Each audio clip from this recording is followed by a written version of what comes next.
Welcome in, listeners, to December episode 119 of the Slumpbuster Podcast. On today's episode, we give our reaction to the first CFP playoff polls, our thoughts on the World Series and the NFL trade deadline, and reflect on the Henry Ruggs tragedy. But before we do that, folks, it's time to give a shout out to our partners. Caveman Coffee Co. Caveman is a fantastic single source, single origin goodness from a company with impeccable taste and ethics.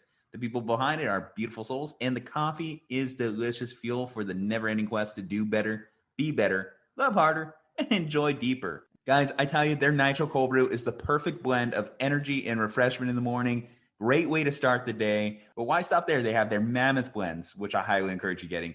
They have their Hibiscus Teas, which are delicious. And guys, if you use our promo code SLUMP, you get 15% off your next purchase of any of these fantastic products. cavemancoffeeco.com, promo code SLUMP. Guys, don't be a chump. Use promo code SLUMP and get yourself a case today. All right, y'all. It's time for the episode. Juju Talk Sports, Kyle Ledbetter. Let's get it. Let's bust the slump and let's enjoy.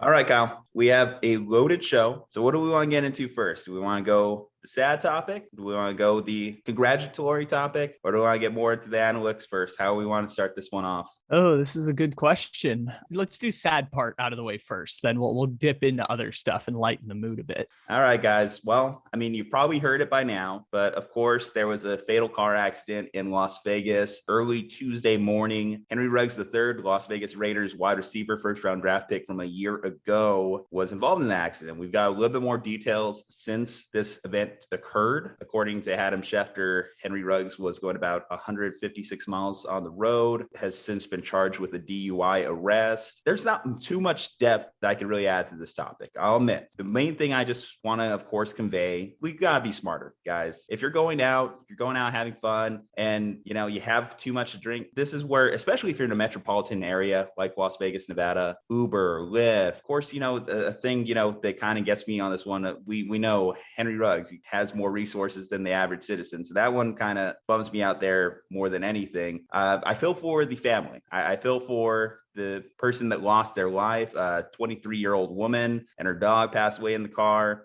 This is just kind of like one of those things that over the last couple of years has really kind of hit me as someone in their 20s.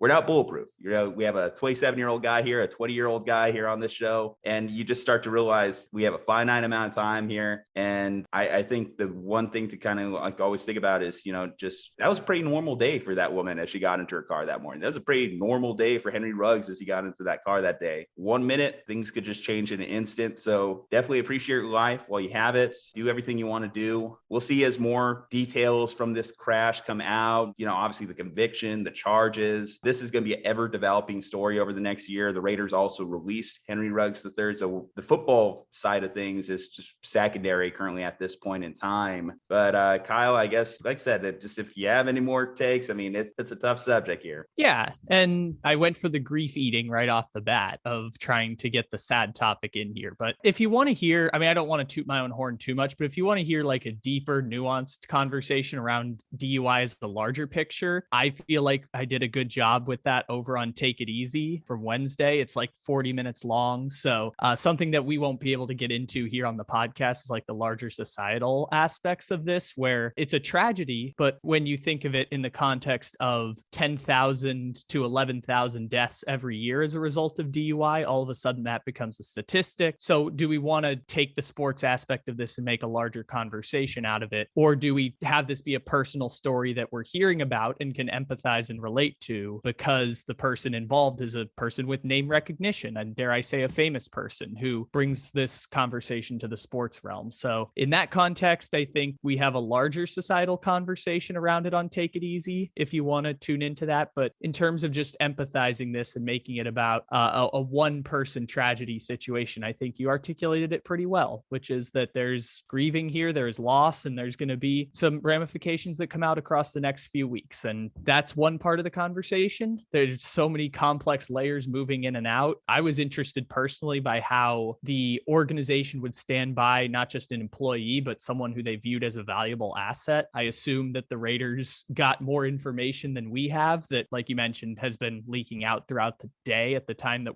we're recording this, which is middle of the afternoon on Wednesday. So maybe the Raiders had access to that information when they decided to release Henry Ruggs. I thought that was interesting, but obviously the story's now done. So maybe that's the end of the conversation of how organizations work around that. Yeah. That was one of the things I thought was interesting. And yes, all the things you articulated before about this being a personal tragedy that I talked about is kind of a bit of a blind spot for myself. I've never been affected by a situation like this. I don't know anyone who's dealt with a situation like this or experienced it. I haven't felt it in a way other than hearing stories like this. So I can still empathize with the situation and articulate that here on the podcast. Prayers up to the family. Hopefully, whatever justice you're seeking is sought in this situation. As far as, Henry's side of things, I mean, you had to be smart in that situation. You know who you are. You're a Las Vegas Raiders player. You're very name recognizable, and putting yourself in that position, you're not really going to get a pass on that one, unfortunately, from the public. And, it's hard to really come down on the guy. He's going to get a lot of people coming down on him enough over the next couple of days, particularly like in the court of law. Bearing him in the court of public opinion is just adding insult to injury at this point. So yeah, that part makes me feel kind of weird and gross because I've noticed that the most popular posts on social media at this point are the ones that are basically condemning Henry Ruggs and destroying his character for killing someone. And that it makes me feel uncomfortable in a certain sense because we don't have to do it. I think the point is made at that, but maybe this is an important way for other people to look at it and recognize that maybe this is part of the greater conversation, is outcasting the person who's involved in that situation. It's not my cup of tea, but I've noticed that going on throughout the past couple days. And yeah, that's part of being a DUI case that's now magnified on a national scale because we know of Henry Ruggs. If not for the person involved on the other end, we're never hearing about this story. And so that's one of the unintended consequences of this situation. Well, if you're going to make a post or you're certainly going to join in the condemnation of Henry Ruggs, then that is an opportunity for you to look in the mirror and do some self-reflecting, to ask yourself, have you ever put yourself in that situation? Put yourself behind the wheel when you've been unfit to drive. And obviously you talk about the larger ramifications of a societal topic of DUIs. Maybe that is the opportunity for you to look in, because it could be any of us. It could be anyone. I don't imagine many of us decide to go 150 down what I thought was a highway, but it turns out was just a normal public street. That kind of shocked me when I really found that one out, because the police still have like the intersection still held off to this day.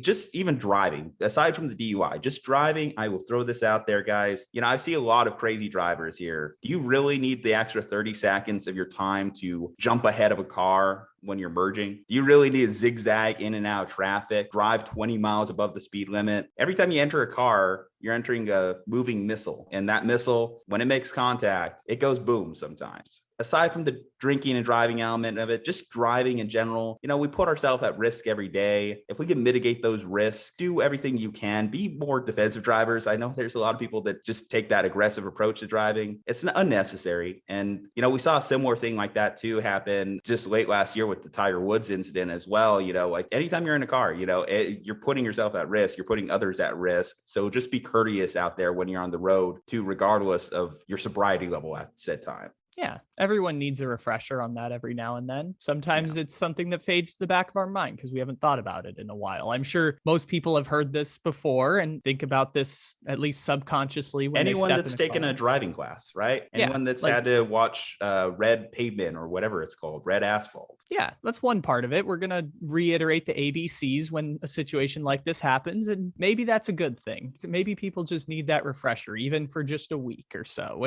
before people kind of move on to the next story. Yeah, that's the tough part. It is a 24-hour news cycle. And not to put disrespect on this subject, because it certainly is a subject that will be talked about, overanalyzed, and re-talked about. But we do have to consider moving on just for the purposes of the show in general, guys. Just, keep an eye on the story. We'll keep an eye on the story. And we'll keep you updated as we kind of have things that I going. talked about, which was like, do we want to, as a society, prioritize this more as a thing? Because DUIs are usually, if it's not a famous person, like, you'll see it on the local news and then you won't hear about it again until maybe there's a conviction if it's a big enough case. Well, as a society, I mean, we have laws in place, certainly, so like if you do get on a DUI, I know there's certain exceptions to the rule, like in New Mexico, my home state, I know there was a famous famous case of a guy who had like 6 DUIs and never went to jail. Yeah. There's stuff like that. There's certain cracks in the system from time to time. But the fact is, we do have a pretty standard legal precedent. We talked about Henry Ruggs specifically being 2 times the legal limit. The fact is, we do have a legal limit. He was at a Topgolf. I've been at a Topgolf, and do they keep a great eye on necessarily how much they serve you? I don't know. I'm sure that's going to be a part of the discussion too. Like, how much was he served at the location that he was at? I know one thing that's getting talked about now is a team in Las Vegas, a sports team in Las Vegas. That was one thing that I guess for years was, can players control themselves in said environment? I think that that's maybe unfair discussion to have. You can't really castigate a city. That's really just personal decisions, what they decide to do and how much you decide to drink. Yeah, we have standards. So people at this point more or less know, I think more than less know what the laws and the standards are. It's just up to you to be able to recognize yourself. Yeah, I think DUI cases specifically happen so often that our legal system is more prepared to handle this than any other type of case, whether we're talking about more serious crimes like sexual harassment or murder or whatever the situation may be. I think we're at least more equipped for this situation. So I think the accountability measure is going to be taken out of our hands, I guess. We're maybe going to talk about it, maybe not. We'll find out down the road, but it wouldn't surprise me if this is a 2-day or 1-day news story that we don't really revisit again until we have some new story develop in the legal case behind this. I think the emotion side, the thoughts and prayers part of it is probably going to dissipate. The anger around it is going to dissipate. And I think we're going to go on with our lives. And I think that's more so part of how society values DUI at large. Putting all the context and appliers into this, because I know this is a heavy topic with very personal connections to people. And if we talk about it like a statistic, it feels less personal. All right. Well, we got to move on just for the purposes of this show. Let's start here. Hopefully there wasn't any DUIs in the Atlanta area code last night. Nice transition there. Nice. Well done. I will break the tension there. That was a pretty seamless transition on your part right there. There's only a couple options whenever you have to transition from subjects, when you're transitioning from a hard, heavy subject like that, to having you transition to a more happy, congratulatory topic like this one. Kind of like just yell transition. A bit of room there. Exactly. Transition. Just clap and do that. Atlanta Braves won the World Series. We dropped a video on it last night, so definitely go ahead and check that out, our instant reaction to it. I did want to say this. I just found it funny how, for some reason, we just keep forgetting about Austin Reilly whenever we do one of those preview videos, the reaction videos. Austin Reilly also had a big series too. Should throw that into just start here. Breaking the Atlanta sports curse. Obviously, when you go up 3-1 in Georgia and you're one of their professional or college sports teams, you do draw the attention of the internet when it comes to meme making or, just loading stuff into the drafts just in case. But they got it done. I don't know if anything from last night changed in your breaking down of this subject. Anyone else that you forgot about, maybe that you wanted to give a shout out? Well, if we do want to talk about the Atlanta sports curse here, we can go all the way back to 1995 and talk about exactly what's happening here, because Braves made the World Series in 1996. They lose to the Yankees. 1997, they make the ALCS. They lose to the Marlins when they were up in that series. You go to 1999, swept out of the World Series by the New York Yankees. 2004, the Atlanta Falcons. Remember that Michael Vick season where he was on the cover of Madden and won MVP and all that stuff? Made it to the conference championship. Michael Vick gets kind of hurt in that game. They lose to the Eagles. You could go forward to the Atlanta Braves in 2000 and I believe it was 2005 when they were up against the Astros and lost. They lost to the Cardinals. They lost to the Dodgers. They come back after rebuilding the team. Atlanta Hawks kind of stink for most of this period. The Atlanta hockey team moves from Atlanta to Winnipeg, I think in 2011, sometime around then. They lose their hockey team that was just terrible for 20 years in Atlanta. And then you have 2019, their magical playoff run. They go to a winner go home against the Cardinals, and they give up 10 runs in the first inning of a winner go home playoff game. Last year, obviously, the 3-1, Georgia blowing the lead to Tua in the national championship, those being the hardest ones. It's over, Atlanta. Your bad luck across 25 years is done. Similar to what happened with Washington, where they just had bad luck forever and then won 2 championships in 1 year. You don't have to worry about that anymore, because now you guys get to have have a championship parade in Cobb County. I don't think they're going to do it in downtown Atlanta. They'll probably do it through Cobb County, but congratulations to Atlanta in that way. And Austin Reilly, you do deserve some recognition for this one, because we did not mention you in the DS preview, the CS preview, the World Series preview, or the World Series reaction video, and he was the 4-hitter for the champion Braves. So congratulations to Austin Reilly and the Atlanta Braves. I don't know if this was a mistake. I did this during editing. I noticed you mentioned Josh Donaldson last night. Did you mean to mention Josh Donaldson, or was that Austin Reilly? No, I meant to mention Josh Donaldson was like on the core of the team that we thought was going to be like this champion Braves. If you'd have gone back to 2019 when they were really starting to peak and they were the 2 seed in the National League and they were going to make it to the CS and play the Nationals and probably be favored in the series. Like, the core of that team was spent a bunch of money on Donaldson. They spent a bunch of money on Marcell Ozuna. Freddie Freeman obviously being the key piece there. Julio Teheran was still pitching there at that point. I think they traded for Cole Hamels. I think he was a Brave for a time there. So the team that won the championship was totally different than the team we thought was going to win the championship in the first place, with just those 2 anchors of Freddie Freeman and Max Fried, who, by the way, Max Fried, I believe, was drafted by the Padres and traded in the Craig Kimbrell trade. So you're welcome for that, Atlanta. That seems to be a theme across years for the Padres, is trading Corey Kluber for Ryan Ludwig and trading Max Fried for Craig Kimbrell, or trading Trey Turner for Will Myers. Like, it seems to be a theme for the Padres across the last 10 years. Hey, I mean, you guys did get Fernando Tatis Jr. for scraps. I think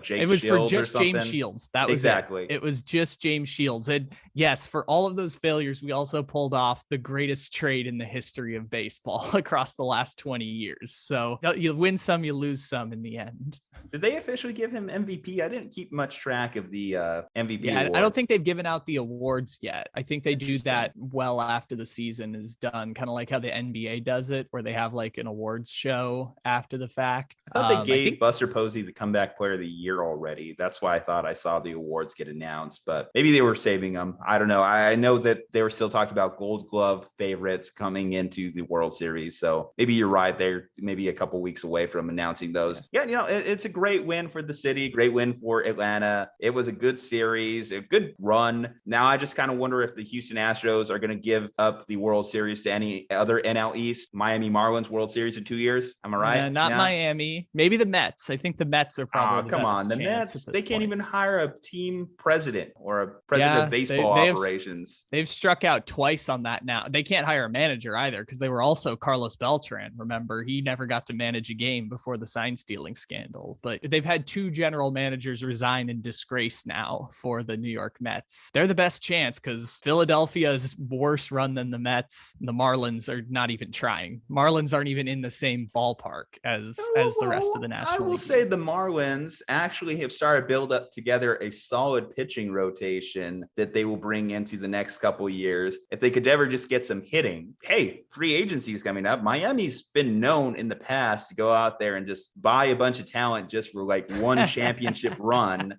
and then just sell everyone immediately. That has been their MO throughout their World Series appearances in their franchise history. But I wasn't alive for those. Like, it's been 20 years since that's happened for Miami. They just been tried it once before with when they, let's see, who did they go? Was it Sean Figgins? And I think Heath Bell was on the team, and they tried, but Mark it just Burley, didn't really work. And then Derek Jeter, of course, bought the team, or was part of the ownership group that bought the team. They sold everyone. Giancarlo Stanton gone, Ozuna, Christian Yelich gone, and now, of course, they got that tag bottom feeders. They make the playoffs because everyone makes the playoffs in 2020. This year they came back down to earth, but they were a pesky team at times this year. They were that team that would occasionally steal a series. Like I said, that rotation starting to get going a little bit. Who knows? I've seen weirder things. Hell, we just saw the Braves win it this year. I feel like I know. You say who knows? I feel like I know, just because other than Jazz Chisholm, I think if you take him out of the lineup, I think they were 30th out of 30 in offense this year in baseball. So I feel like they're a ways away from that, but they've got Victor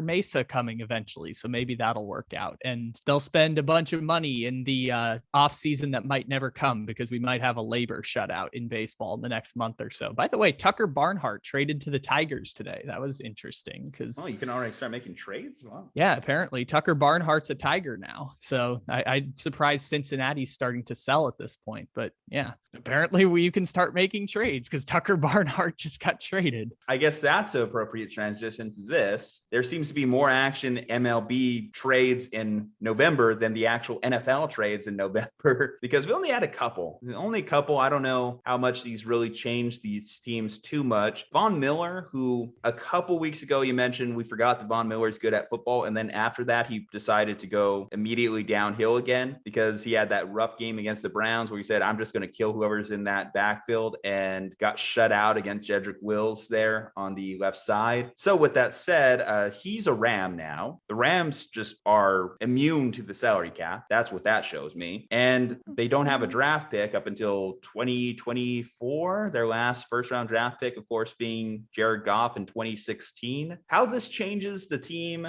I don't know if it's going to be a huge impact, honestly. I think there may be a game or two in which we do feel Von Miller's presence, which if Von Miller gets them a win because he has one of his standout games, I guess you consider that a win of the trade itself. But I don't think you're getting necessarily a great player like you were. When they keep posting these memes or these images of look at the Rams big three, it still is Aaron Donald and Jalen Ramsey to me. And Von Miller, if he produces, but he's a little bit better than Samson Ebukam now. Isn't Sam Ebukam on the 49ers now?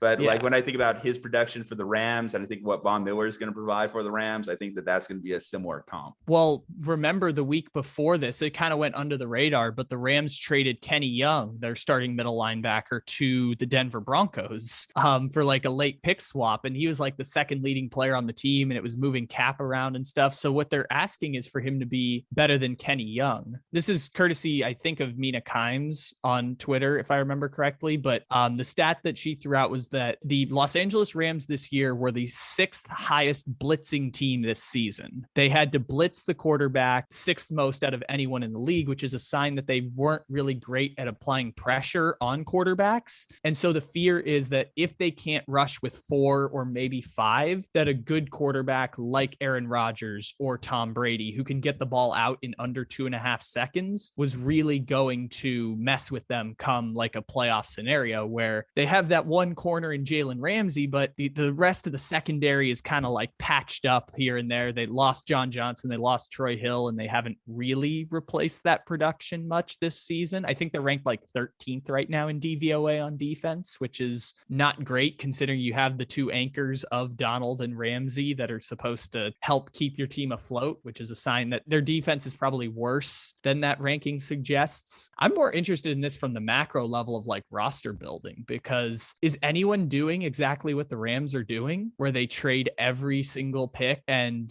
are willing to give up extra draft capital in order for teams to absorb salary cap space? I don't think anyone's really doing that. And that's interesting because how do you get ahead in football when everyone is trying desperately to get ahead of the curve by like this much, is by doing things differently than everyone else. Sometimes that works out. Sometimes doing things differently than everyone else is wrong, like Dave Gettleman or John Gruden drafting players. Sometimes it's not a good idea to do things differently than everyone else, but sometimes it is. And I'm just glad the Rams are trying it, because don't we want to see if it works? Don't we want to see if everyone's totally overvaluing their draft picks and willing to accept years of mediocrity because they don't want to risk giving up those valuable draft picks, or at least what everyone has deemed draft picks to be valuable? This was also a conversation that we had during the draft about Baltimore trading for a wide receiver, which was that first round pick immediately loses value as soon as the pick is made. Because if you're Baltimore, and at the time I think it was Michael Thomas we were talking about, if you wanted to trade Michael Thomas for a first round pick, would you do it? If it's pick 27 for Michael Thomas, some people said no, some people said yes, and then they used that pick to draft Rashad Bateman. And so if I asked you now, given Michael Thomas is battling injuries now, but if I asked you maybe 2 months ago if you would trade Michael Thomas for Rashad Bateman, I think pretty much everyone would say I'd rather have Michael Thomas. So that draft pick loses value after you make it. And the Rams are saying, we're just not going to make the picks. We're going to capitalize while the value's the highest on the draft pick, and maybe it'll work out, maybe it won't, but damn it, this is what we think we're going to do, and we're going to try and maximize this window while we have the chance. It's like that old Family Guy episode moment where the mystery box could be anything. It could even be Michael Thomas, or you could have the mystery box, which is Rashad Bateman. And proven commodities definitely are great. I think it's a real testament to Sean McVay more than anything, because when I think about what's the backbone of this Rams team and what's kept them so consistent despite not having these draft picks, obviously it's Sean. I mean, his worst record, his down year is 9-7. He had to battle through years of Jared Goff. He's had changes at the quarterback position, was even winning games with, who was it, Shane Wolford or what? I think Wolford, it was John Wolford at that time, but I think Shane Waldron was his coordinator. I'm combining the two. John Wolford was there, but also don't forget when we talk about Sean McVay was hired in the first place because of his zone running schemes and because of Todd Gurley. The reason he was hired in the first place was because they said capitalize an offense built around Todd Gurley, and then he lost Todd Gurley and pivoted quite nicely. Exactly. He's able to pivot and make things out of nothing, make Darrell Henderson a solid running back, get some production out of Malcolm Brown, Cam Akers he was able to use well when he was there and healthy. Regardless of running back, changes that running back, quarterback, you could say, hey, you have two studs on defense in Jalen Ramsey and Aaron Donald. Well, he didn't always have Jalen Ramsey. Jalen Ramsey came around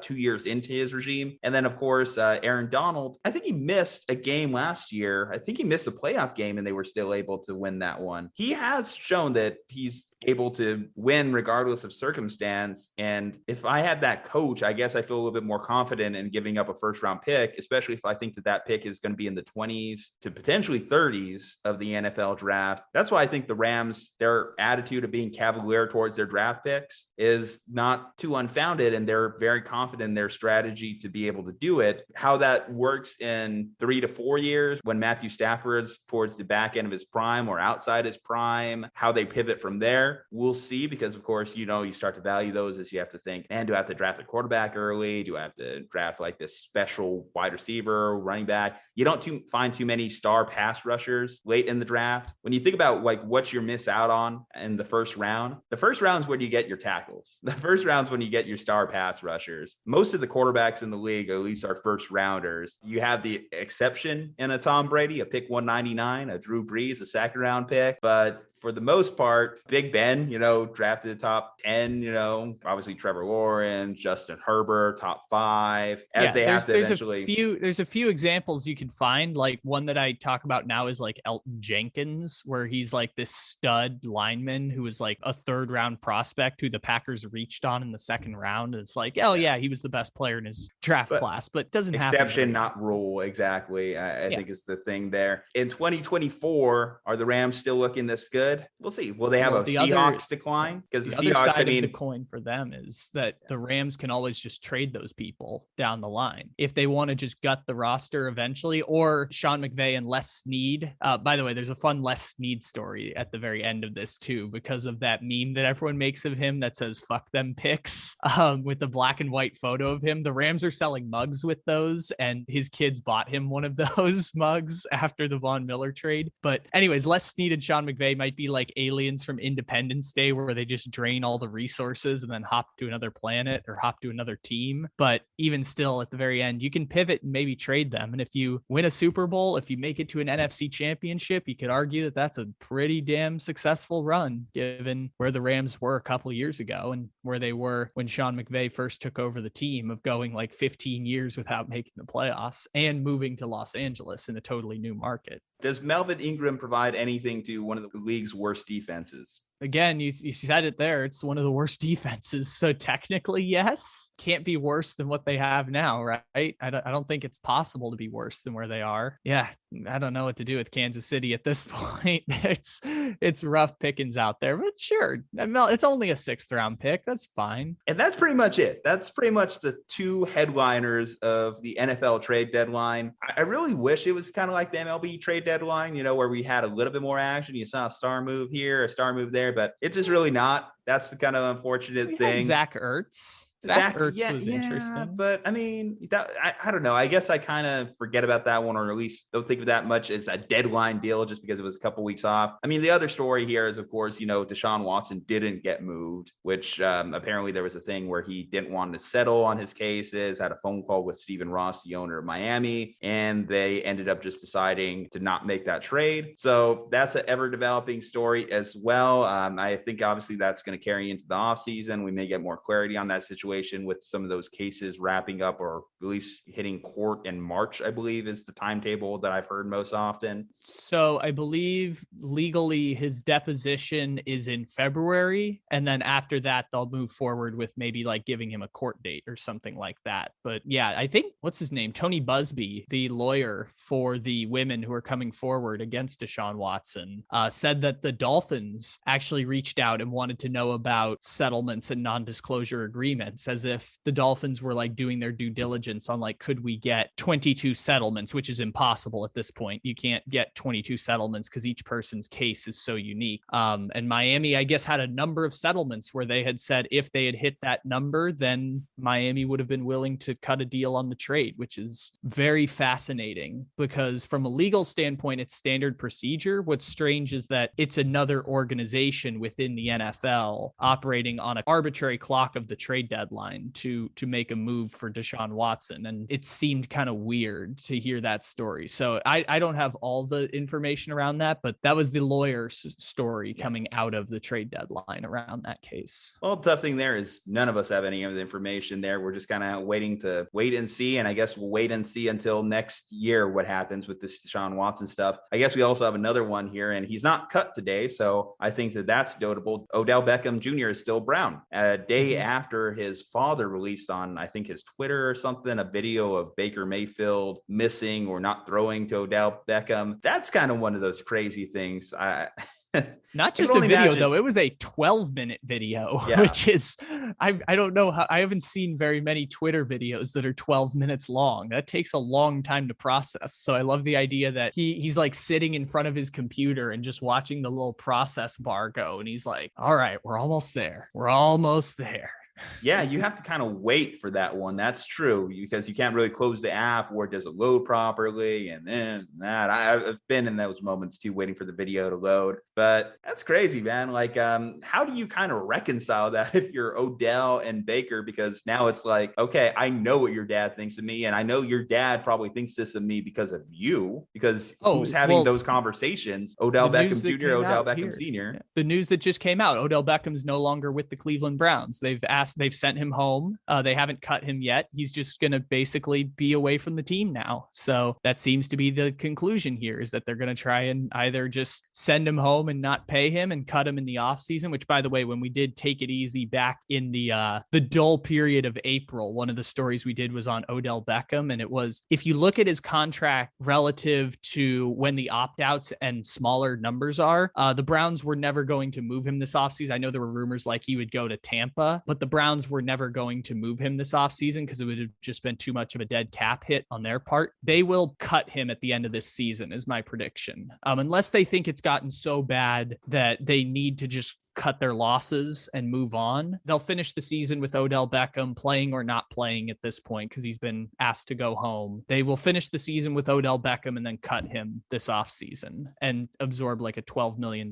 cap hit. I think they'd be willing to cut him this season, not wait till the offseason, because I think that what happened there, obviously you mentioned they're already sending him home. This is their day to think about it and think about their strategy, what they want to do with him. I don't think they want to have like a similar to a Deshaun Watson situation where you just have a guy at home while you're paying him. And there's no benefit they're gaining from Odell at this point, because either if he's not even playing, even when he is playing, it's been awful this year. I know that there has been some connection issues between him and Baker. I think he's like in the bottom 100 of players in terms of targets.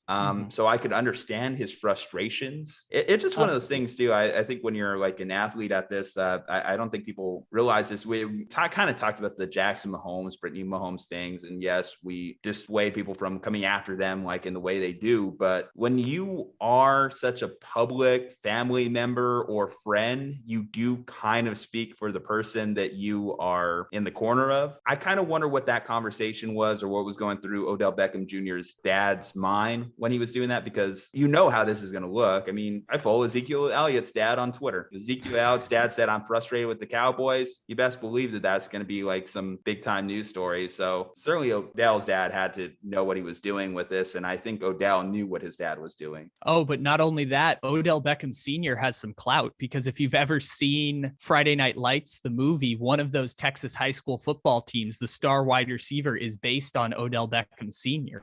Odell Beckham Sr. was a 5-star football recruit back in the 1980s coming out of Texas. And that already gives him some name recognition before you talk about his son being one of the greatest wide receivers in the history of professional football. So that gives you that context. In terms of the cutting him now versus later, it's purely a financial situation. So this is courtesy of Sport Track. So this year, Odell Beckham is scheduled to make $14.5 million. If you assume that the games he's already played, he's gotten paid. I don't know what his payment structure is, but if you say that he's played half the games this year, that means he's got about $7 to $8 million left on his contract. And if they cut him for any reason, they would absorb a $15 million dead cap hit for, I believe, next season or this, one of the two. It's either this season or next season. Well, if it's this season, then what's the point? I mean, they're not adding any more talent at this point. It would Unless just their roster continues to get more injured, like it has. Yeah, I was going to say, it would just be the Browns don't have that cap space at this point. I don't know where the Browns salary cap currently sits, but if they don't have $8.5 million, they have to go to Odell and negotiate whatever their situation may be. So it would just be purely financial was the reason why they wouldn't make the move at this point. It would appear, courtesy of Sport Track here, let's see if we can find in the middle of this what the Cleveland Browns salary cap situation is. Cleveland currently has $9 million in cap space. So theoretically, they could cut Odell Beckham and still have $1.5 million left in cap space. I think it might just be worth it from that standpoint. I know you take a financial hit, but we've seen teams that are more than willing to take dead cap hits for the greater good. And I think that's addition by subtraction in that case. That's why I think just the sooner you could do it, the better, rather than just sitting on this one for the remainder of this 8-9 weeks that the Browns still have in their season, while you're also dealing with a Browns team that has been underperforming, struggling. I think it's better just not have this looming over your head and just to proceed moving forward. I think let's transition topics here just real quick because, we don't want to make this too long of a podcast. I do want to talk about the college football polls that just came out. So we have our first official polls of the 2021 season affecting the college football playoffs. Disregard the AP polls. It's now all about this. So your number one team, of course, is going to be Georgia. Right behind them, the one-loss Alabama team. At 3, Michigan State. And then at 4, surprisingly, Oregon. 5, Ohio State, and 6, Cincinnati. Right behind them, you have Michigan, kind of like on the outside looking in, which I'll be curious to see how that Big Ten tiebreaker would be if, let's say, Michigan somehow pulls off the 10-point upset I'm sure they're going to have against Ohio State. And let's say Ohio State beats Michigan. That would create an interesting little triangle there. This is absolute disrespect for Cincinnati, but I kind of get it when you talk about their schedule. We've seen this before with kind of like these mid-major, non-Power 5 schools when it comes to the actual ranking, not the AP ranking. If Oklahoma wins out and goes perfect, you know that they're going to jump into that top 4 as well. Georgia is going to play Alabama potentially in a SEC championship game. So if Georgia wins there, does that knock Alabama completely out of the top 4? Or let's say Alabama beats Georgia, then what kind of chaos does that kind of create for the college football playoff situation? At that point, 2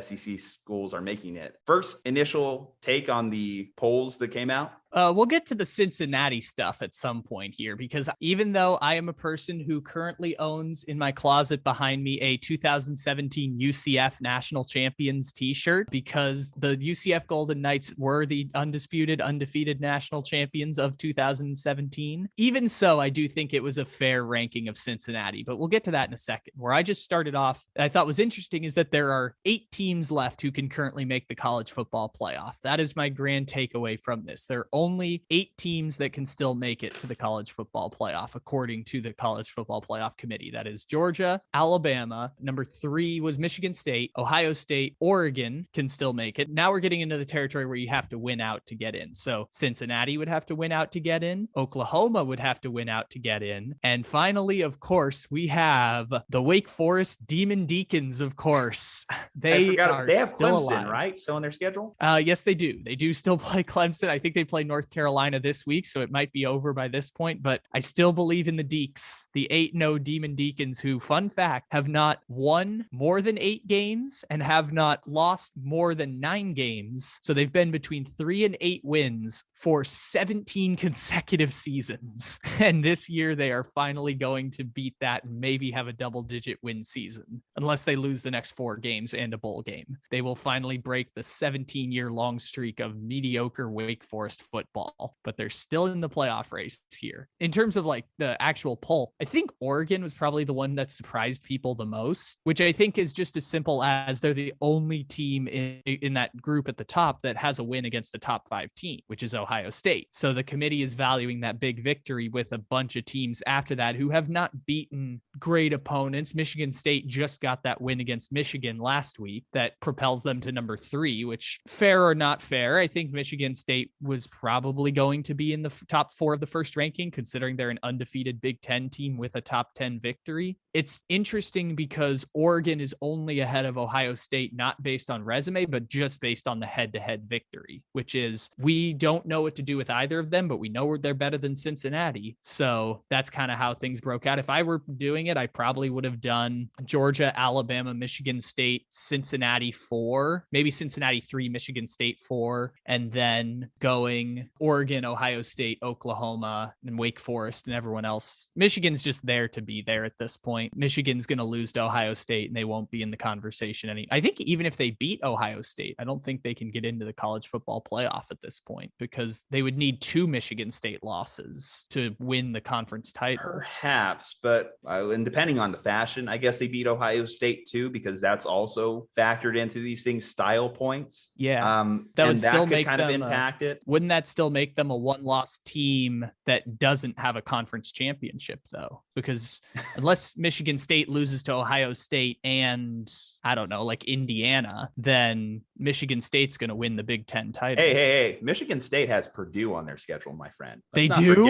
Oh, they got no Purdue way. this week, actually. They do? Oh my gosh, that's so perfect. I guess Mel Tucker, even in his speech to his players, was making it a point to say, listen, Purdue's got this many top 5 wins over this amount of span, has beat the number 2 team multiple times.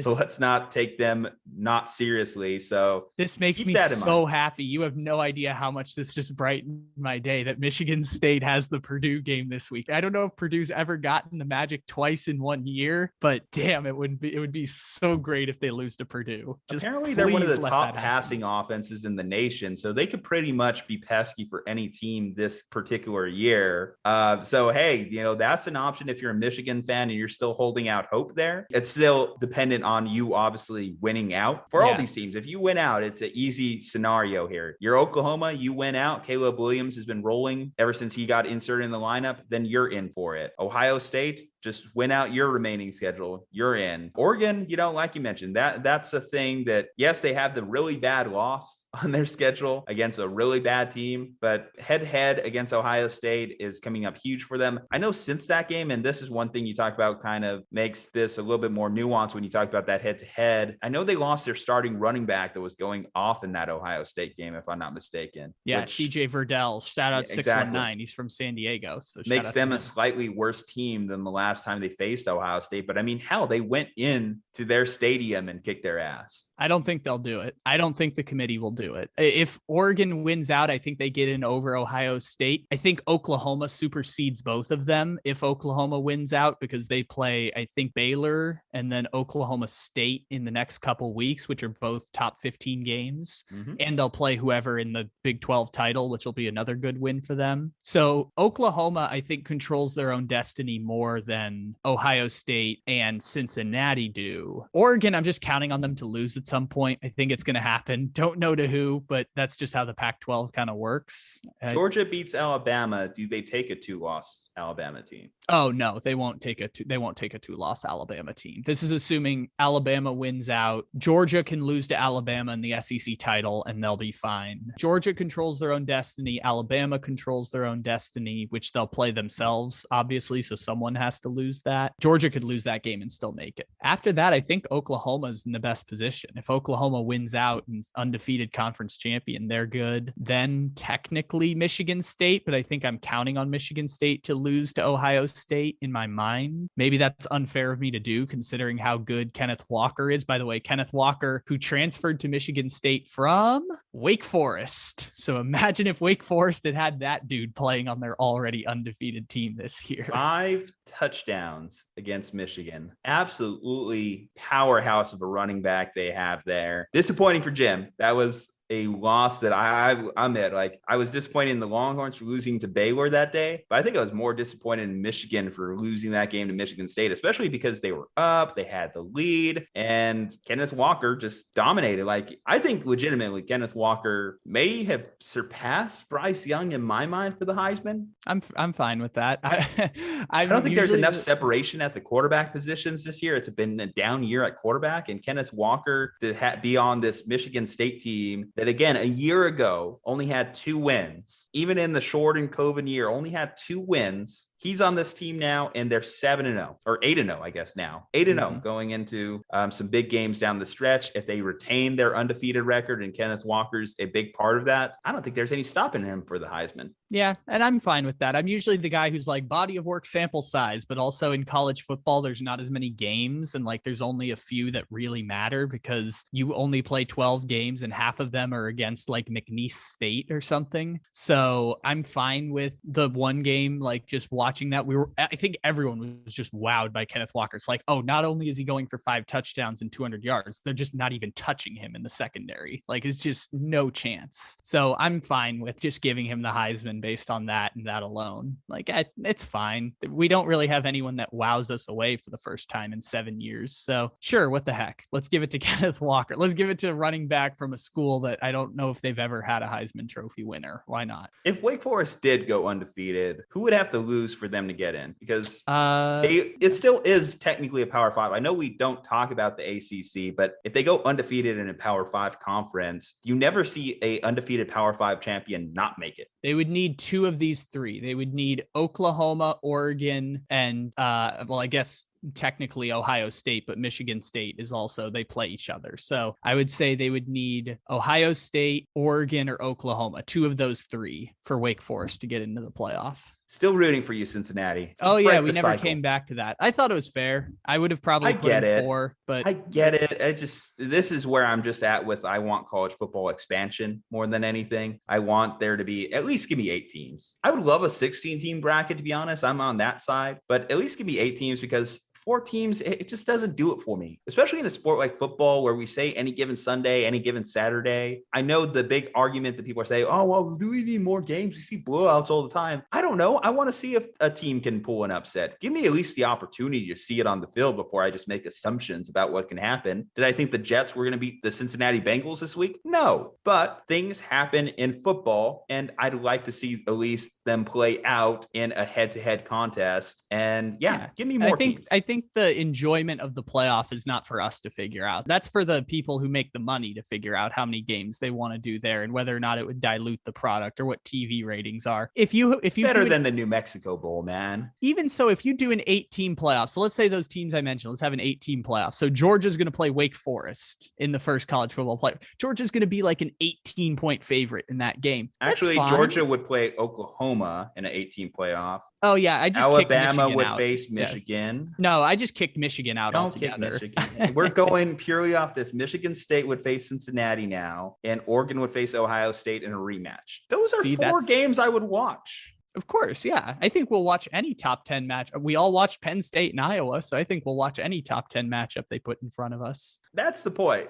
Like, I think what college football fans like is unusual pairing, some odd dance partners. And I think that's what an expansion of the playoffs gives you. I don't know what the holdup has been. It's like when we were fighting over the BCS system. We all know it's stupid, yet we refuse to move to a playoff system. We finally go to a playoff system, but we kind of just dip our toes into the water and give us 4 teams. Now, let's go all in on this because the bowl system is dumb. It's antiquated. No one really cares for it anymore. I will occasionally do a bowl pick'em series, but I'm not happy about it. I'd much rather be watching playoff games. I'd much rather be watching the best talent out there. Bowl eligible, what does that even mean nowadays? Nothing, literally nothing. But I think this is a simple point to that, is that we agree on it and we are in different places. But if you think of the most traditionalist sports in America, I think college football is like just ahead of like horse racing and boxing in terms of being like old timey. So they're a traditionalist sport. They're a tribalistic sport. It's something that's passed down across generations, and change comes a lot slower in that sport comparatively to other places. Change comes quite slowly, even though it's a gigantic economy. And eventually we'll come around to it. I think it took a while to get that college football playoff change, and changing the format right away when there's not a huge incentive to do so is fine for them. Sure, they'd get more money from like ESPN in a package for 4 extra bowl games, or maybe not even 4 extra bowl games, because it would be like the New Year's 6 just with more stakes, I guess, if it were an 8-team playoff. But it can also be the best of both worlds, because you can have a first round of blowout matchups and then you get the same 4 teams at the end anyways. So you get the same semifinal teams. They just have to play an extra game to get there. I mean, you look at March Madness, man. March Madness is huge because those first rounds, even though we expect the majority of them to be a blowout, that diamond in the rough, that 1 in 1 million just makes the entire bracket worth it. And we're talking about that more than we're even talking about the championship game. But then by the time we get to the championship, we don't want them to be there anymore. We want to get Kansas State out of there. We want to get Syracuse out of there. We want to see the actual good teams play in the championship. Unless they could go out there and perform. There's the occasional time in which, what was it? VCU. You know, a VCU, a Baylor, or sorry, Sister a Butler. Jean. Think about it like that. We're fine with Sister Jean. One of those teams is fine. Hell, those teams went out there and balled, actually. I don't think they ever got blown out, even in their loss when they left the tournament. They were Loyola kind of did. They got kind of dominated by Michigan in the Final Four. It wasn't like a 30-point blowout, but it was like double digits all the way through. When Butler made it and almost beat Duke, if it wasn't for a missed 3-point half court. Yeah, I think it was Gordon Hayward that actually took the shot. Yeah, quarter of an inch it would have gone in. I got blessed because I not only got to see them fail in college doing it, but I also got to see Brad Stevens and Gordon Hayward fail at the pros doing it for my team. So that's fun. Yeah, I think people like that every now and then. Okay, let's get into our NFL picks because, running over an hour here. I really took it on the chin this week. 1-4 week for me. Bad week. It was a rough one. I will say I'm happy about the one I did get, that Saints one turning into a W, because obviously when you have to depend on Trevor Siemian to deliver in the clutch for you, it feels so much better. And then I get to see the Sunday night game with Cooper Rush being my downfall. What the hell? Cooper Rush? Really? I made that pick without even having Dak Prescott. I didn't even know Dak was going to be out. I still got it, which is a victory for me. I was thinking to myself, I was thinking that Sunday night, because I saw the Vegas line suddenly shift to 3 points in favor of the Vikings. I'm like, oh, okay. They know Dak's going to miss this one. I got this game on, Kyle. I'm good. And no, did not happen. Too, obviously there was the Titans-Colts game where I'm depending on the Colts, and Carson Wentz decides to throw a left-handed jump pass rather than just take a sack. That's just the type of play you expect from Carson Wentz at least once a game. Every now and then, yeah. I think that might legitimately be the worst NFL turnover. I said that literally the week before too. I think I saw the worst NFL turnover by Carson Wentz, and then he one-ups it with that one, because I've never seen a quarterback legitimately decide to throw with his opposite hand falling backwards just straight into the guy's hand for a pick six. Well, I love the strategy on this is that if he takes the safety, they don't get the ball back, so they automatically lose the game anyways. And so Carson Wentz, this might have been a big brain moment by Carson Wentz of deciding, I'm going to do the memeable thing, but also we're going to get the ball back and go tie the game. Could you throw it at least, I don't know, into the back of one of your offensive linemen's head? Oh, but wouldn't that be intentional grounding? I don't know. It's a Colts player in the area. I don't know if he's an eligible wide receiver, but I don't know. Technically, I think you had to have seen the big defensive lineman in front of you, is my point. Probably. Yeah, like, I don't know how you missed that guy unless he just went legally blind for a second there as he had the other guy on his back. But I will say, for worst turnover, though, during the 0-16 Lions season, Dan Orlovsky did run out the back of the end zone on a snap. So now he gets paid to evaluate quarterbacks. Yeah, I think that one might take the cake, but Carson Wentz is up there. Carson Wentz is a pretty good one. Okay, we ended our college football discussion talking about Cincinnati, so let's start our NFL discussion talking about Cincinnati. So last week, I finally convinced you to get on the bandwagon, make that turn, Cincinnati playoff team, a little bit. Hold on here. All I said after that is that they are better than I thought they were. The Bengals are better than I thought they were. And that is not saying all of a sudden that they are going to be fantastic. I can still take a victory lap on this one because the Bengals lost to the damn Jets and gave up 405 yards to Mike White. So the goddamn Jets.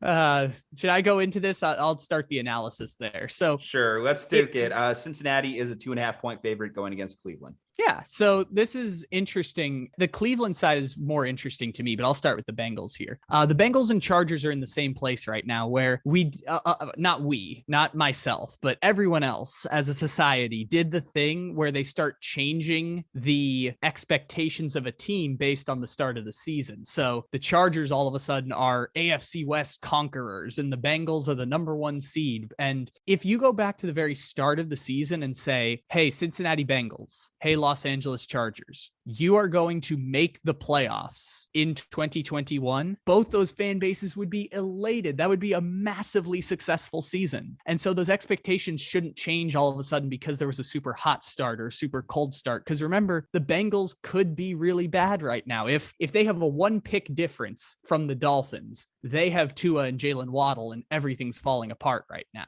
It could be a whole lot worse for the Cincinnati Bengals at this point. And making the playoffs this year would be a huge success for the Bengals, which if they're going to do it, they're going to have to beat the Cleveland Browns this week. I don't know which Cleveland Browns are playing and which ones are not.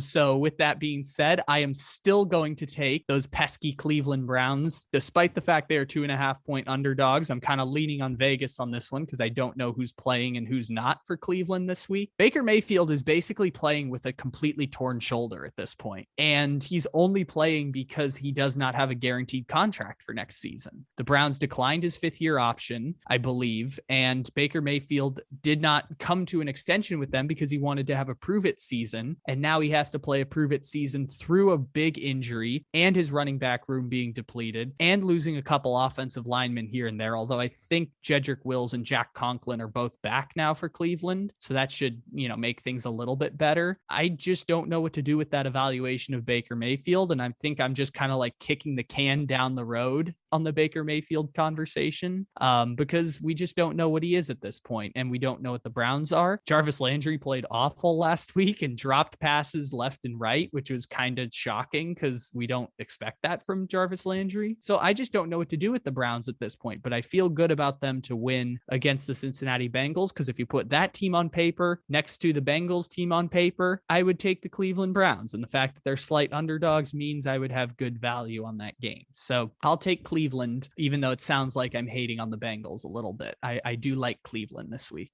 The goddamn Jets. I can't believe this year. I mean, they beat Cincinnati. They beat the Titans, 2 teams that are at the top of the AFC conference standings. It's honestly incredible to think how random the NFL is. And again, that's why I'm very pro college football playoff expansion. But the Browns going into this one, obviously you mentioned it, Baker Mayfield's injury kind of takes the cake as far as the storylines going in, because when you say you don't know what Browns are going to show up, you literally mean that. You don't know which Browns are going to show up. That injury report has been long and lengthy for the Browns this season, and they might not have the team that we go in recording this on a Wednesday showing up to play for them on a Sunday. That's why I'm going to go with the Bengals. I'm going to write this off as a one-game trap game they had against the Jets. And you talk about shifting expectations. I don't think that there was any folly in having the expectations for the Bengals, because 2 weeks ago when they beat the shit out of the Lions, we said to ourselves, hey, that's what good teams do. They beat the hell out of the bad teams. So going against the Jets, which was one of the bigger lines of the week, you would have thought that they would have had that same type of mentality, but it's clear that they just put all their energy into that Ravens game and didn't even think about the Jets. Hell, they were probably even looking ahead to this Browns game, knowing how much implications were going to be in another highly contested AFC North matchup. So that's why I'm going to say that they get right mentally in this game. Their defense plays well, because they didn't play well at all against the Jets. You talk about Mike White having over 400 passing yards against them. You know, their offense kind of looked out of sync. Joe Burrow was making stupid interceptions himself. I think that if you cut down on the turnovers, you play a little bit better defense against a Browns offense that has just been sputtering. I mean, in that Cardinals game, I mean, the Browns only scored 14. In the Steelers game, the Browns only were able to put up 10. Do I think the Bengals have a defense comparable to the Steelers? At least early parts of the season, they showed that they have a decent enough pass rush and players on that side of the ball to make it as uncomfortable a day for Baker as the Steelers were able to. So yeah, I think the Bengals got this one. I think they bounce back, and the Browns at this point are just looking like a team that's not going to make the playoffs. I will say that. I don't have much faith in the Browns, because even besides this Bengals, who are ahead of them in the standings, you have the Patriots ahead of them in the standings. The Steelers just beat them in a head-to-head. I think the Browns are looking more towards next year, and they're falling under the weight of their expectations coming into the year. All right, let's move on to the next game in our Sunday slate. So the Purple People Eater Bowl, or I don't know, what do you call this one? There's going to be a lot of purple on the field, a lot of royal purple out there. We have the Vikings going into Baltimore. Baltimore is currently a 6-point favorite. I mentioned it a little earlier. Again, Cooper Rush comes out of nowhere to beat the Vikings. I was listening to Mike Zimmer's press conference too after this one, and he just seemed so distraught and shaken by this loss. When he was asked by reporters like what he thought about this one, he was just, I don't know. I just, you know, like, I don't know. We just got to get better. You know, some interesting things for the Vikings. Patrick Peterson's been on the IR with a hamstring injury. Danielle Hunter is out for the season with a torn pectoral muscle coming off of that Sunday Night Football game. We were talking about the Vikings going into the Cowboys game, that their defense was starting to play a lot better. And we based a lot of that on the fact they had Danielle Hunter back in their lineup. Well, now he's gone again. So now I have a very hard time seeing who's going to really contain Lamar Jackson in this Ravens offense. The Ravens are coming off bye too, so they had an opportunity to get a little bit healthier. Latavius Murray's questionable and Sammy Watkins are questionable, but they had Rashad Bateman come back into the lineup a couple weeks ago. He started to look really good. Marquise Hollywood Brown has started to play really well too, developing in this offense. He's looking like a legitimate number one wide receiver for them in Baltimore. I think everything's just lining up perfectly for the Ravens to go in there. And hell, even with the 6 points, I think that they can beat the Vikings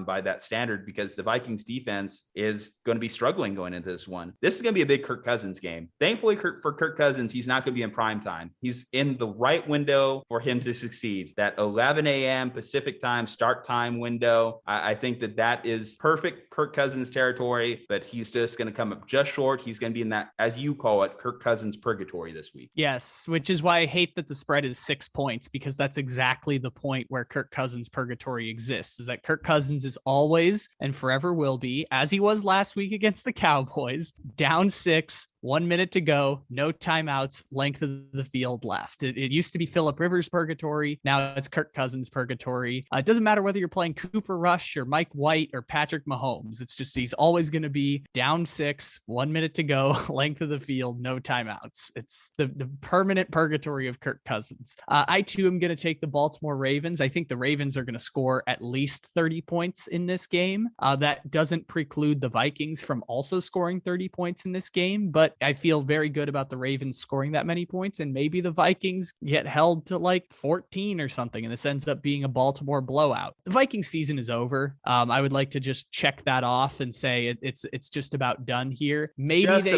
just because you look at that 7 seed in the NFC, and it's very much up for the grabs. Yeah, it's like Saints and Panthers and Niners. I don't know, like the 49ers having some kind of run here. I feel better about the 49ers than I do the Vikings. And I said the 49ers season was almost over a couple weeks ago, but I'd still feel better about them than I do the Vikings at this point, because Danielle Hunter being out means you're going to have another putrid defense in Minnesota, because their secondary was already horrible before this. And now you lose the pass rush. What do you have left to hang your hat on? Is it Anthony Barr? Is it Harrison Smith being like the third highest rated Pro Football Focus safety? Like did they cut Rashad Breeland? Because I know he was really struggling early on. And Cam Dantzler has also been really bad for them too in the secondary. Yeah. As credit to Rashad Breeland, he is no longer an all-time historically bad cornerback, which I believe he was ranked 117 out of 117. Yep. I remember dropping that stat there. Yeah. He really was the worst in the entire NFL pantheon this year in 2021. He was the worst corner very early on until the defense finally started around into form. Yeah, there's just so many things lining up for the Ravens this week. I think we're firmly in agreement here. I don't think there's any dispute. Do you think Mike Zimmer could get another job if he walked away He could. We've actually had this discussion on 49 Reasons to Listen, my Niners podcast to you, by the way. I'll give a plug there, about who in theory would replace Kyle Shanahan if like things continue to go south. And the idea was just like, what are some guys with NFL coaching experience that would be really good fits? Because we assumed Kyle Shanahan probably at least get one more year, even if this year goes south. So in 2022, you look at a guy like Mike Zimmer potentially out there. That's an option because you assume this coaching cycle, you're going to lose guys like Joe Brady and Brian Daboll, who are all perfect fits for like someone like a Trey Lance, who obviously we're developing there. So do you go to a defensive head coach like a Mike Zimmer and see if you can hire some offensive assistants around him? Obviously, he's not too unfamiliar with having a similar Kyle Shanahan offensive scheme. He's definitely among the better head coaches you can hire. I think he's just starting to reach that point in Minnesota where he's been there too long and they haven't really won a championship. So I think it's like that Jason Garrett kind of purgatory where like you're a good coach. We all kind of see that you're a good coach, but you've kind of reached your ceiling with this team. That would be even Andy Reid hit that point, where it's just like it's time to move on. Even then, we didn't give Andy Reid the props he deserved for being a Hall of Fame level coach. Yeah, and you look at Mike Zimmer against the spread. I think Vegas has him ranked as one of the best head coaches currently in the game because he's always beating the spread at the very least. Whether that applies to the real life game or not, very seldomly it does because it's wins or losses at the end of the day, not ATS. I feel like 49ers would be an upgrade for him because they would have the quarterback that they believe in. When I said, could he get another job? I was talking about like the shitty jobs, like the Broncos or the Giants. I would hope that they wouldn't give him that. I couldn't see the Broncos doing that coming off of what they currently have there with Fangio, just, two defensive head coaches back to back. I think they'll probably want to try that'd be three because they had Vance Joseph before that. True. So I think that at that point, they'll try and go offensive. We'll have this discussion too on future openings at head coaching positions as we advance. Let's not bog this down too much. Let's move on to our next game and we'll revisit that subject. It's definitely an interesting one. Hell, let's go into the Niners. Actually, they're going into Arizona this week, or actually, no, Arizona's coming to San Francisco this week, where the Niners are 1.5 underdogs. This game got a little bit more interesting with the probability that Kyler Murray may actually miss this one. He's dealing with an ankle sprain right now. I know on the current injury report, he's still just marked as questionable. So he hasn't been officially ruled out. But when I think about a mobile guy who likes to move around and do the stuff that Kyler Murray does, and I think about sending him out there with an ankle sprain, I think if you're the Cardinals, you may have to ask yourself and do some personal inventory here. Is it worth it to put him in this compromised position? See, this is funny because this is where I'm evaluating in my head, is where I'm like, what you think about the mobile quarterback and having to put strain on the ankle, and he's your franchise cornerstone, and you want to protect that because he's about to get $250 million this offseason. And then you think about Colt McCoy. You're like, crap. Yeah, they don't have that really suitable backup behind him that you could go in. Colt McCoy did win a game for them last year, though. I guess we should, or no, it didn't win a game for them, but won a game last year in the NFL. Not only that, Colt McCoy and Alfred Morris went into Seattle and defeated the Seattle Seahawks. I don't want anyone to forget this. That is a real thing that happened last year, and we should celebrate it every time we mention Colt McCoy or Alfred Morris. I think if you're in the Cardinals, you have to think about this from last year's standpoint, because remember, they were rolling up until the Hail Murray. Everything started to fall off the wagon there for the Cardinals. And part of that was Kyler Murray had to deal with a shoulder injury. Now dealing with this ankle injury, and that's a big part of his game plan. You're sitting there at 7-1. Do you decide, okay, I think we could potentially give him a rest? We're in this position where I guess we are fighting for home field advantage throughout the playoffs. Do we want to even risk losing ground to the Green Bay Packers and having to go on the road and play in Lambeau this postseason? I think you have to just take a similar approach to what the Cowboys did and just hope that the talent on your roster is good enough to get you by at least 1 week against a 49ers team that, yes, they beat the hell out of the Bears. Well, actually, they didn't even beat the hell out of the Bears. It took them until the second half to really get things rolling against the Bears. Can we beat the Niners without Kyler Murray out there? I think it's possible. I'm not going to discount it, because when I look at the things going on for the Niners, their secondary has been suspect throughout the year. They weren't able to get any kind of pass rush against the Bears. So you can move the ball on them offensively if you just play safe, conservative football, don't turn the ball over, which I think is something Colt McCoy is entirely capable of. And then their defense, this is going to be interesting seeing what their defense looks like without JJ Watt in the lineup, because yes, he wasn't making an impact in terms of his pass rush, gain sacks, like old school prime JJ Watt, but he was doing some good things for them from a leadership standpoint, from a run stopping standpoint, jump ball. He had a big tip pass the last time that the Niners and Cardinals played against each other. He had a couple, I think, tip passes there. Now without him in the lineup, that's one more key piece off this defense that has made a huge turnaround. Is that enough for a Jimmy Garoppolo, Kyle Shanahan led offense to be able to pick them apart? Because they seem to get a little bit of their mojo back, but the Jimmy Garoppolo experience has been one that's been filled with ups and downs. Hell, I almost feel like it's a home field disadvantage, because at this point, the Niners record in Levi, I believe, is 1-10 in their last 11 games. That's kind of incredible. Damn. At this point, I'm actually thinking about this, and we've joked about this too on my other show, was that I think that the Niners have lost these early season games on purpose because they don't want to play at home for the playoffs. They're conceding home field advantage. They want road field advantage. That's really what they want at this point, because they have not done anything at Levi's. And it's not the stadium. It's not the fans that are doing anything. I don't know what it is. Just bad luck.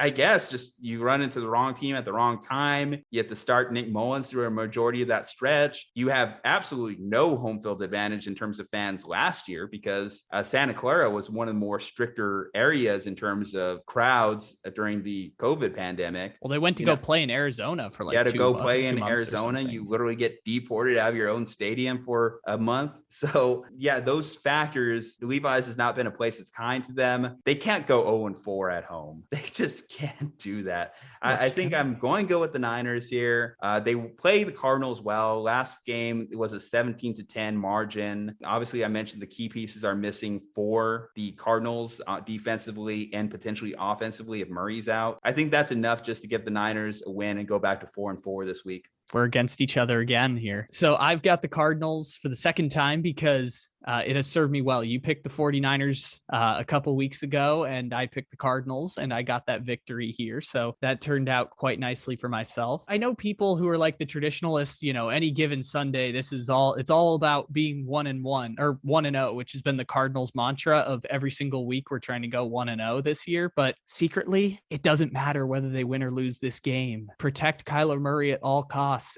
You hear it's a 1 to 3 week injury, which probably means it's more serious than a 1 to 3 week injury. So it doesn't matter. You guys are good enough. You're going to make the playoffs no matter what. You guys are fine. You can win 3 games with Colt McCoy and still be the 5 seed in the NFC. It's fine. As long as you get all those pieces healthy towards the end of the season, the regular season doesn't actually matter for you anymore, Arizona. So please don't play Kyler Murray this week.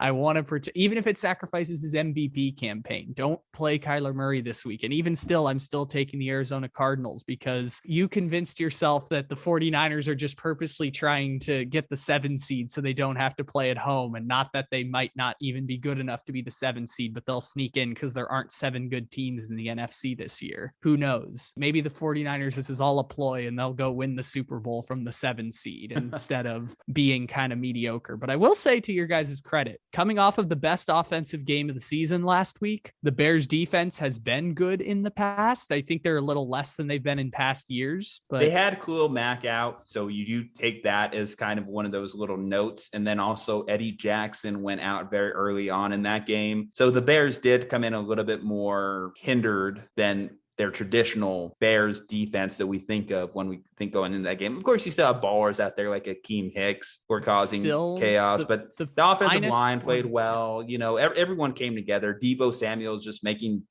clutch catches. By the way, Deebo Samuel, first 7 games of this season, has more receiving yards than any other Niners wide receiver. And who do the Niners have on their all-time wide receiving list? The GOAT, Jerry Rice. I thought you were going to say like Braylon Deebo Edwards Samuel or something. Actually passed Jerry Rice technically like 3-4 times. Jerry Rice is listed 3 times in the Niners top 5 first 7 games all-time receiving yards list. Yeah, he's obviously just that amazing. In fact, just Jerry Rice statistical categories in terms of wide receivers, like every other wide receiving group or every other position group, we're like, who's the greatest of all time? Who's the greatest of all time? Then you hit wide receiver and it's like, oh, look at the numbers. They're not even close. Neither here nor there. Going back to that at this game, I just think the Niners just have the benefit with that. You mentioned what the Cardinals should do with Kyler Murray. Again, I think you could get by with 1 week of Colt McCoy. Ankle injuries. Hell, I saw with Jimmy Garoppolo last year. They ruined his entire season. You don't really want to risk that if you can help it. I think they can get away with the whole month, though. I think they could go 4 weeks and be fine. We'll see how that defense regresses. If that defense does show some signs of regression, then that could definitely hurt Colt McCoy's time in the lineup there. I think you could at least win 1 to 2 games if you told me McCoy was in a 4-game stretch with the current roster that he has. I think this is going to be a true look at Cliff Kingsbury to evaluate him as well as we progress forward. I think you mentioned it for the Cardinals. All you have to do is get to the playoffs this year. I don't think anyone's really looking at the Cardinals and thinking they're a true Super Bowl team. At least I'm not. Maybe I'm underrating them. I'm not seeing them as a Super Bowl contender this year. But if you're Cliff Kingsbury, you had to save your job. And getting to the playoffs is a way to save your job this year. You're going with the Cardinals. I'm going with the Niners. No reverse jinx this week. I'm just going all in. We'll see what happens. Let me ask you real quick, who is the best 49ers wide receiver post Jerry Rice? Is it Torrey Smith? Is it Pierre Garcon? Like who's the best wide receiver? I mean, Michael Crabtree will probably be our best. Michael Crabtree is a good one. You know, we drafted him top 7 and he had some good years for us in the Super Bowl run, the Harbaugh year, certainly. I would say Anquan Bolden's not too bad behind him. And actually post Jerry Rice, you mentioned we had Terrell Owens. Yeah, let's say post Terrell Owens then. That one kind of counts. Brandon Lloyd, actually. I would say Brandon Lloyd, Anquan Bolden. Hell, right now, I mean, short sample size, but Debo's looking amazing. Debo is really looking freaking good. Yeah. In fact, the thing is that's tough. Obviously, you have to factor in Debo's injury history, but when he's on the field, you always feel his impact. He's doing something to help the team win. That 80-yard screen against the Bears this week, it shows you how dynamic a playmaker he is. Through his first 3 years, he's showing characteristics similar to a guy like Devontae Adams. You're very encouraged if you bought into Debo, and considering that he was drafted ahead of guys like DK Metcalf and AJ Brown, that's the type of stuff that if you're John Lynch and Kyle Shanahan, you really want to see from him to justify your decision, considering how many bad draft decisions, unfortunately, those guys have made over the last 4 years. Okay, let's advance. Let's go into our next game of the week, which is going to be the Green Bay Packers going into Kansas City. Now, I imagine this line has shifted quite a bit just today because we had some breaking news as Aaron Rodgers will not be playing in this game. I'll get that on a loop. You know, we'll get that drop going one day. We should. Yeah, that was really good. Aaron Rodgers will be out Sunday because he got posted on the Rona list. This comes a week after, of course, his wide receiving core got decimated by the Rona as well. Devontae Adams may be back this week. Allen Lazard may be back this week, but Jordan Love is going to be the one throwing them the ball, which is kind of going to be a neat sight to see because we want to see what Jordan Love looks like because we pretty much all expected this to be Aaron Rodgers last year in Green Bay. I was thinking if we got a Jordan Love game, it would come like in week 17, week 18, but we got to see him with all the weapons out there, the first team out there. Can he play big in a big time game against a struggling Chiefs team? In fact, how much love should we give the Chiefs? I mean, Vegas giving them 7.5, even against Jordan Love and the Packers, I think is a little bit too much because we saw this team struggle on Monday night to beat the Giants. This team is not the same Chiefs team we thought it was coming into the year. They have not looked good against good teams, obviously losing like they did to the Titans, losing like they did to the Bills. They have not looked good against bad teams. They played down to their competition there as well. I am going to pick the Chiefs. Yeah, me too. Because I got them. The circumstances of facing a backup quarterback, having a Hall of Fame quarterback, and having a Hall of Fame head coach should mean you win this game. But by no means do I feel good about the Chiefs going into this one. Monday Night Football showed me, and I'm being honest on this one, the Chiefs aren't competing for a Super Bowl this year.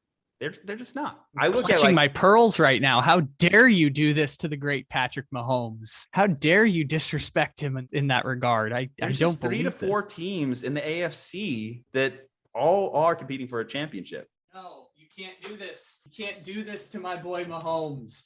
I refuse. I will cradle my jersey to protect myself on this one. I will not stand for this. The Kansas City Chiefs can still win a championship this season. It's not over yet, but at the same time, it has not been good for Kansas City at all. I mean, the playoff picture is starting to look even poorly in their favor too. They got a huge break with the Packers having to go in with the backup quarterback because if Aaron Rodgers was in this game with their defense that they put out on the field this entire season, there was no way in hell that they were winning this game. Yeah, thinking the Raiders are going to make the playoffs over the Chiefs is probably a little weird because I feel like the Chiefs are going to win twice against the Raiders coming up here in the next month or so. They'll split. Nah, I don't think so. There's no way that the Chiefs are beating the Raiders twice. Oh, I disagree on that. I think they're just a better team. Even still, I know the defense is really bad.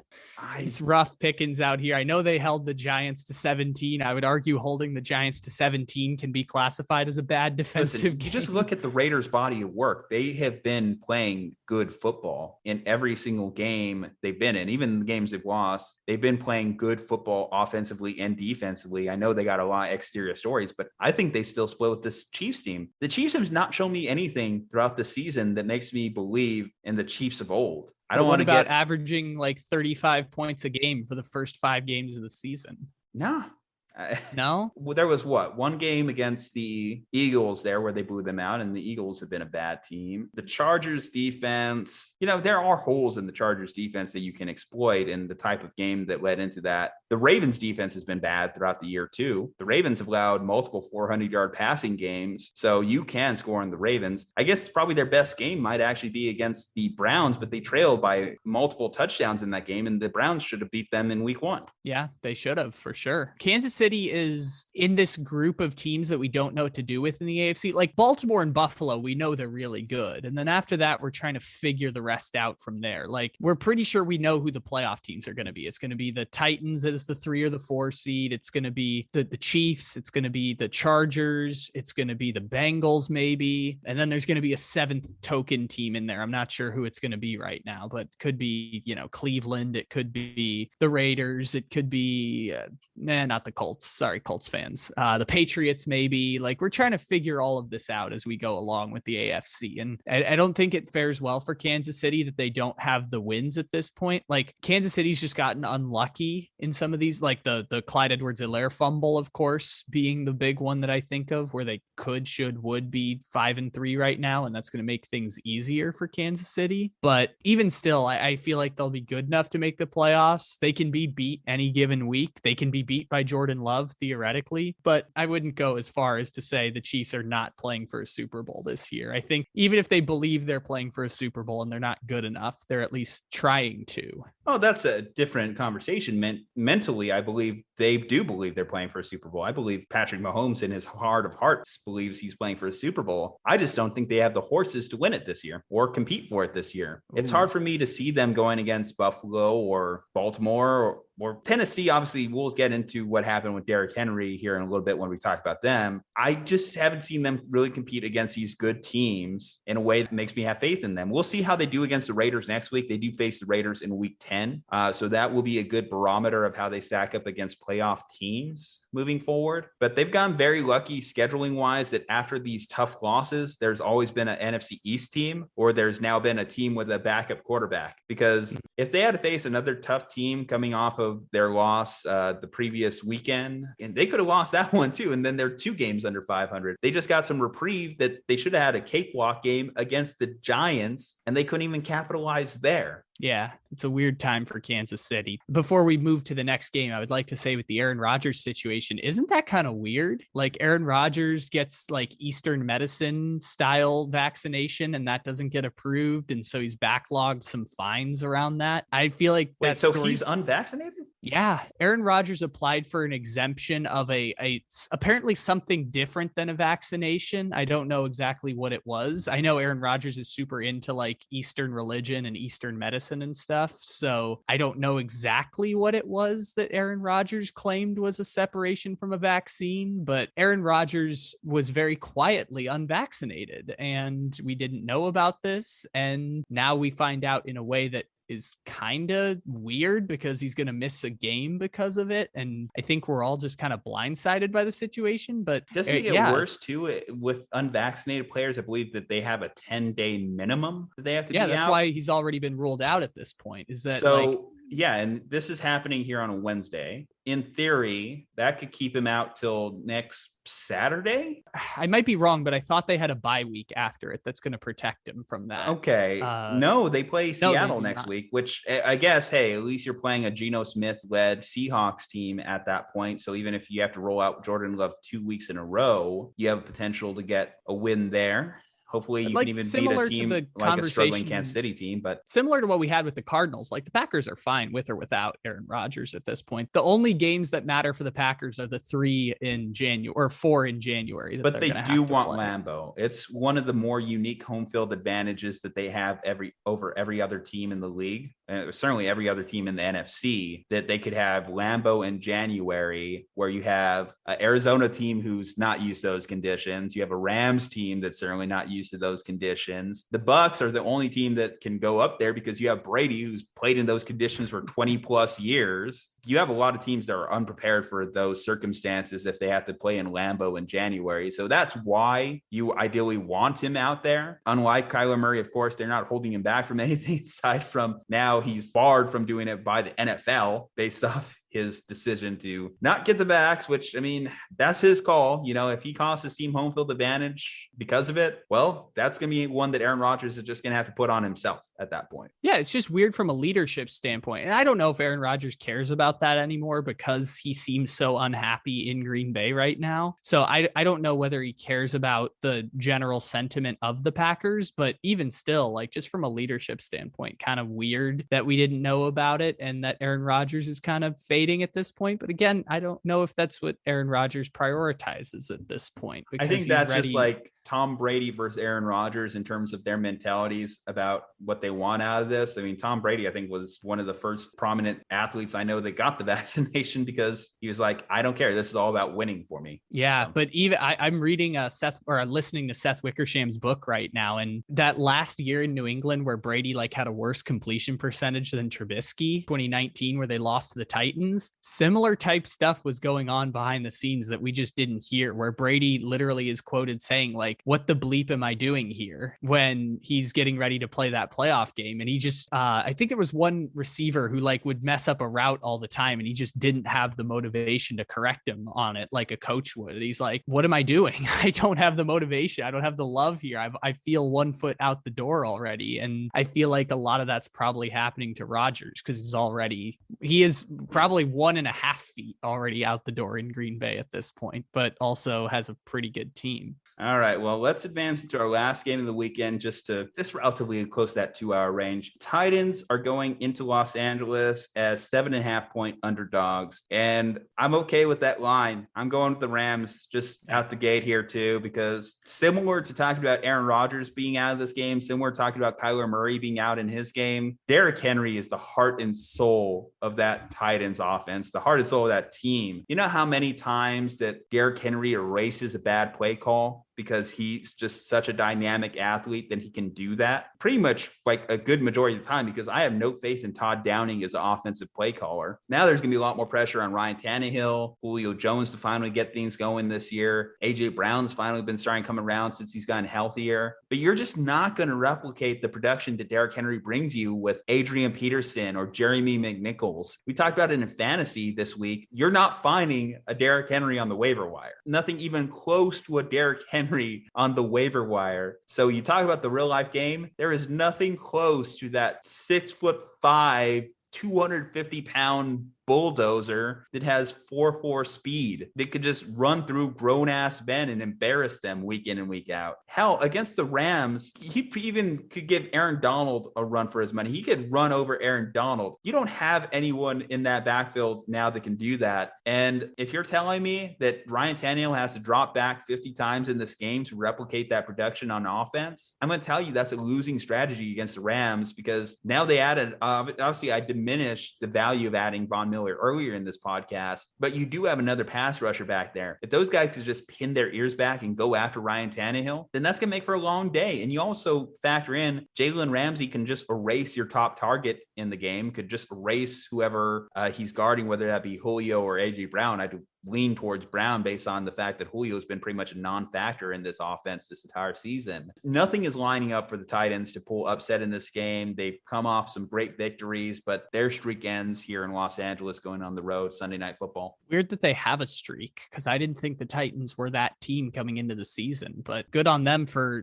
getting the 2 wins against the Colts and pulling off the upsets against the Chiefs and Buffalo, and, you know, doing it a couple times where you start to have the doubt creep in that maybe the Titans aren't as bad as you thought they were at the start of the year. Now, will they still win the AFC South? Probably. Will they still be the number 4 seed? Probably. And will they lose a playoff game probably on ESPN against the 5 seed? Yes, because that's what the AFC South has been doing for like 7 straight years now. But I will say the Titans losing Derrick Henry is tough for them. On the other side of the ball, since you did a good job talking about the Titans offense against the Rams defense, I find interesting that the Titans defense played really well against Kansas City and then came back against the Colts and didn't have that type of game. But also the Titans defense isn't one that we think is very good, but it's been better than anticipated. I think they're ranked like 12th according to Pro Football Focus at this point in terms of defensive units. So I don't know what to do with that specifically coming into this game. I would imagine that Rams would like to run the football more and control time of possession. Maybe that means big day for someone like a Darrell Henderson or Sony Michel, who knows? But this probably won't be one of those games where Matthew Stafford is throwing for 400 yards and they have to, you know, charge back from behind, because the Titans are going to try and sneak this one away with defensive game plan. And I don't think that that's going to work out as well. But also it's kind of a pick your poison type of thing, right? Like the Titans lose that offensive firepower. So now you lean on your defense a bit more, or you lean on your offense to try and replicate Derrick Henry production, which I feel like is going to be a losing battle unless you totally rethink the way that you do offense, which I don't think that's going to happen for them. So I'm with you. I'm taking the Rams in this one because the Rams were already a better team with or without Derrick Henry, and my fantasy team is crushed by the loss of Derrick Henry. I'm feeling quite sad right now. Oh, it's just a huge bummer. I think there's been no more joy in watching a running back than watching Derrick Henry. We talk how much fun it is to see like a guy like Kenneth Walker in college just dominate. Derrick Henry, the NFL equivalent of that it's just been amazing to watch over the last several years. And there is that worry. We mentioned this on the fantasy show as well, that we see these injuries happen and we don't think much of that at the time. We think, okay, the guy's just going to get healthy, get back to normal. And then just they tend to persist. It tends to become a lingering issue. I mean, you look at Christian McCaffrey, he gets the first injury and has not been right since. I'm hoping that's not the case. I'm hoping the fact that Derrick Henry is just built different keeps him back next year. He's back in the playoffs and the Derrick Henry we know and love. But I also saw Greg Olson's career get destroyed by a foot injury. These foot injuries, dude, you talk about being a pro athlete. There's no way to avoid using your foot on any given play. I'm hoping for the best. I'm hoping Derrick Henry comes back stronger from this, but keep that in the back of your mind that it could spiral on you really quick when it comes to an injury and certainly a lower body injury like a foot. Again, we're both united on the Rams here, so no much debate there. All right, well, that wraps it up here as far as our pick'em. We again had to run full circle here. We got some baseball in, some college football, some NFL, some sad topics, some cheery topics. Definitely a little bit winded myself after running that marathon, but I'm glad that we could get it in. Kyle, any closing thoughts before we close out this episode, I believe, 119 of the Slumpbuster Podcast? I remember being in that same position as you many a times ago. The first time I did a 2-hour podcast, it wears on you. You got to push through towards the very end. I will say when we first started the Slumpbuster like 2 years ago, a lot of them ran 2 hours, and my mission has been to shorten them moving forward. I think one of the problems is when we just ran through the entire NFL schedule rather than condensing just to 5 games, there's just no way to limit it to less than 2 hours. Yeah, I get it. Sometimes we've just given up and said, we're just going to do 2-hour, 15-minute podcast, which breaks the golden rule of podcasts, which is never, no matter what you're talking about, ever do a podcast longer than 2 hours. That is the unofficial golden rule because nobody cares. Doesn't matter who you are. Nobody cares. After hour 2, they check out mentally. Well, unless we start making it more of a habit to do some edibles before this podcast, go full Joe Rogan-esque with it, then I think we at least have an opportunity there. But hey, if you're down, I'm down. I'm just saying, I know you get a little bit more leeway out there in Kelly. Yeah. I mean, I got to wait like 8 months to be legal for that. But yeah, there's a dispensary like about 2 blocks down from where I am right now. No, there's 3 dispensaries here. There's one there. I mean, it's funny. It's a college town. I know people who can hook me up in that respect, but I sometimes forget how young you are too. Like the fact that you are in your 20s. It's funny to think about like the standard of being 21 years old and reflect on that, how every year, my freshman and sophomore year, there was someone who had to do a book report or something on, man, I hate the legal drinking age being 21 or something like that. And then you turn 21 and you just don't care anymore. Yeah, of course. Something's only cool when someone tells you can't do it. So then all of a sudden you really want to do it. You stop fighting that fight immediately as soon as you turn 21. Yeah, I'll text my friend and see if I can bring edibles to the next Slumpbuster. Oof. I imagine that hard-hitting analysis is going to be there. That will be a 3-hour podcast at that point. All right. All righty, Kyle. Well, awesome, man. Well, we'll do it again, obviously, next week. Check out our World Series reaction video. That's on the channel now. If you're still listening at this point, you might as well listen to us for another 10 minutes more. Leave a like on this video if you're watching us on YouTube. Leave a 5-star if you're listening to this on iTunes. Check out Slumpbuster at Slumpbuster Podcast on IG, at Slumpbuster Pod on Twitter, at Slumpbuster Pod on TikTok. Stay safe, happy, and healthy, and we'll see you on the next one.